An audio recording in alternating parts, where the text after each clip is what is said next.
ग्रामीण एरिया में रहते हैं, ग्रामीण क्षेत्रामध्ये जो समाज राहतो आणि त्यांचे जे प्रश्न आहेत जिनायन मुद्दे जल जमीन जंगलाचे प्रश्न, त्यांचे शिक्षणाचे प्रश्न, त्यांचे आरोग्याचे प्रश्न, हे जे प्रश्न आहेत इथल्या पार्ट्या उचलत नाही.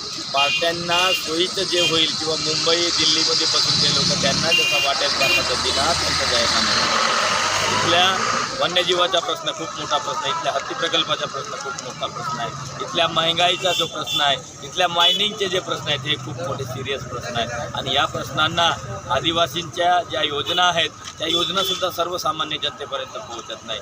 या सगळ्या प्रश्नांना घेऊन मी मैदानामध्ये उतरलेलो आहे. कारण या ठिकाणी 185 शाळा शिक्षण बाबासाहेब आंबेडकरांनी म्हटलं होतं, शिका संघटित व्हा आणि संघर्षित करा. बिरसा मुंडांनी म्हटलं होतं, गुलामों का कोई धर्म नहीं होता, उनका एक ही धर्म होता है, वो है संघर्ष और संघर्ष. सेम त्याच पद्धतीनं आहे की